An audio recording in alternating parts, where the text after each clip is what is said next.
Alright, so today we're going to be looking at the AI Darth Vader. Now, I know that sounds a bit weird, where it's like, what AI Darth Vader, what could you mean?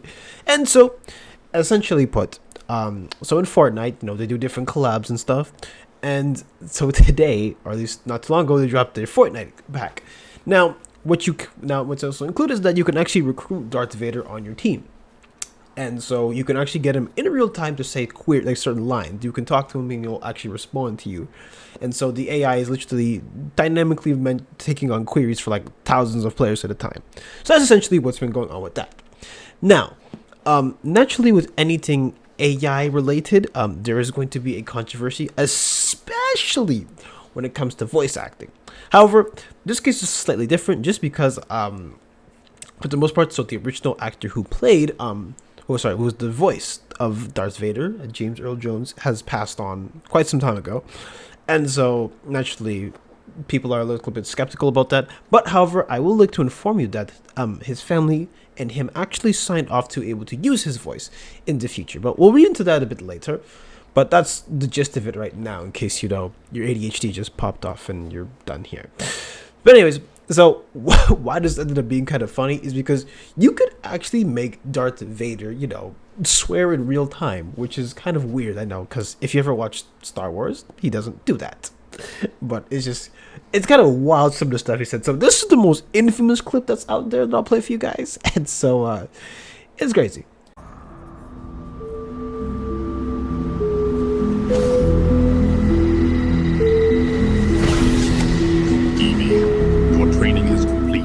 Sustain me in battle. What freaking fucking food is that, Darth Vader? Tell me. Double down. Freaking fucking. What? Such vulgarity does not become you. Not Padme. allowed. You inquire about sustenance. Oh my god, no. And yet Oh my speak god. like a common thug. As for what sustains What? me, Oh my god, you no. would not comprehend its composition. Okay, I'm sorry. Like I said, the idea of Darth Vader swearing is just something that I would have never seen coming. Anyways, so naturally, this has been hot fixed, of course, because you can't really have been Darth Vader swearing. And also, Fortnite is a game that is for all ages to play. So whether you are 8 or 27 or 45, you can be playing Fortnite. Okay? So that's not the most, wise to be having. But anyways, so what really caught my eye about this whole controversy is the fact that, our favorite organization, SAG-AFTRA, had actually made a comment on it. And so the part that I actually want to read the snippet for you guys because it's actually pretty interesting. Now, we've covered SAG-AFTRA in the past when it came to the Genshin Impact controversies, and we kind of went through the whole process of what was going on with them. And so something I want to note is that actually, I'll just want to reiterate this part again because I know people are very skeptical about how much SAG is actually effective. And so, according to their own statement, not that long ago, they said actually more than 160 games have signed on to our interim independent agreements, and the total earnings of these projects have exceeded that of non-struck games. Those agreements contain the protections we have been asking the bargaining group for, terms that are clearly feasible and acceptable to a great number of game companies of all sizes, even as the bargaining companies resist. So, I just want to point that out that, yes, they actually have been rather successful with getting different studios to sign on to their, their AI protections. And we also looked, I won't go into everything in that video, but it'll be linked below, but essentially also looked at stuff in China, different laws around there. So it's a bit of a mess, to say the least. So it's not always about AI entirely. There's other stuff involved in it. But I recommend you go check out that video because I actually break it down in extensive detail. So anyways, what I want to take a look at now is they actually posted this statement here where they talked about here. We celebrate the right of our members and their estate to control the use of their digital replicas and the welcome use of new technologies to allow new generations to share in the enjoyment of those legacies and renowned roles.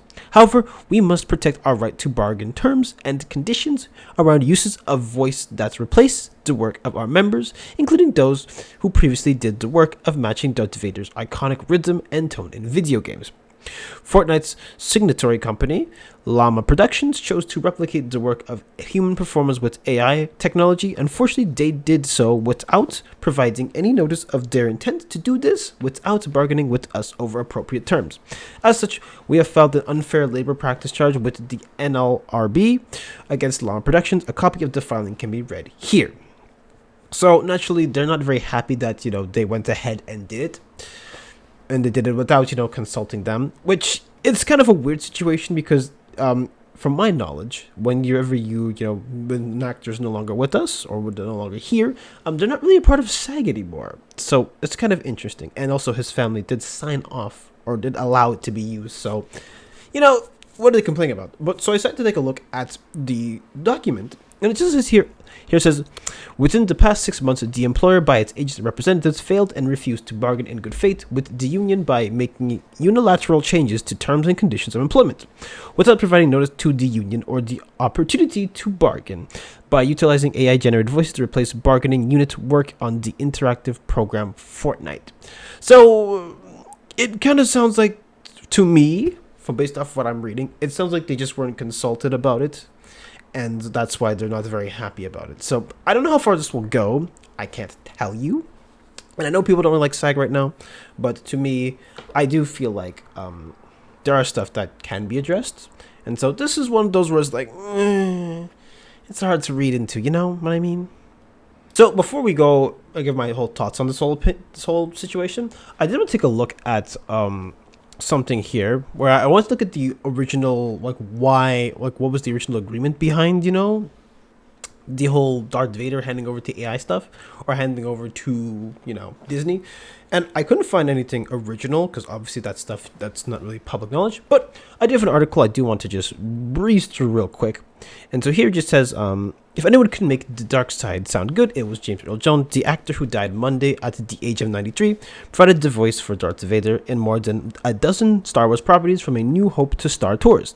He made the Force sound ominous in a way that made it appealing. With his passing, it feels all the power and gravitas and respect he brought to the character is gone. It is not. It's in the hands of AI.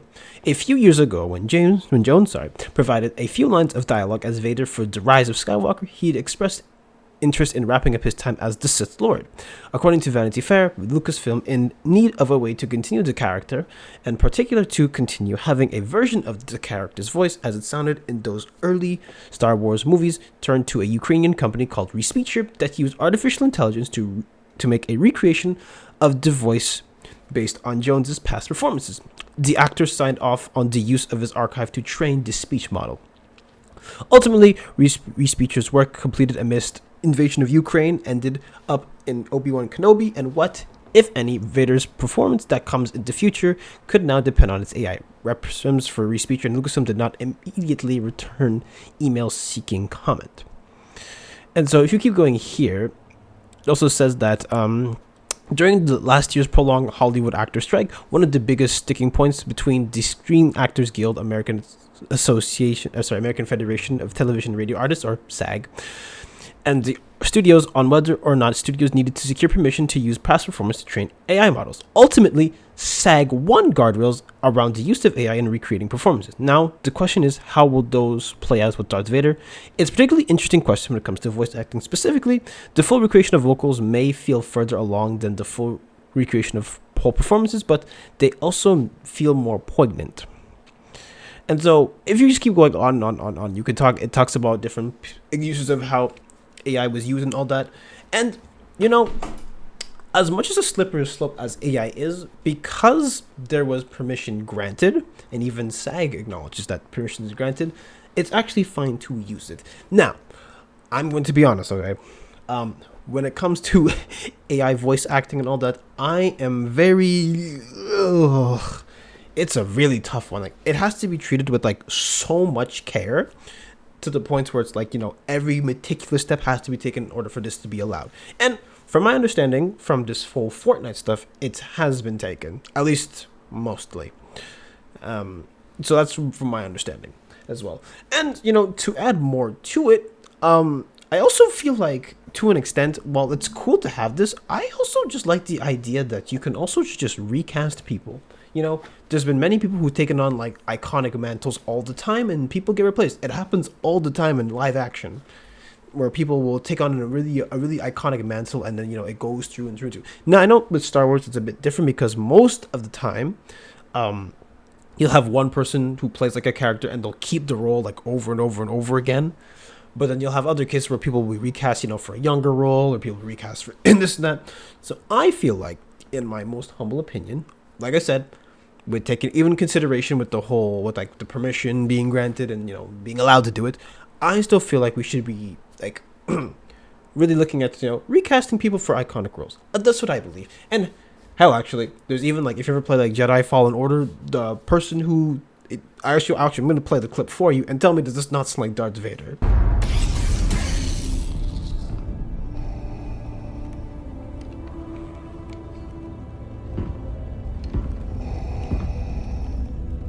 You have failed me, Inquisitor. Avengers. Pretty spot on, right? That was the person doing it. So, just some food for thought, okay? But yeah. So, like I said, I understand your concerns about SAG-AFTRA. They're not exactly a perfect organization, especially when I looked into like the whole Genshin stuff. They were very.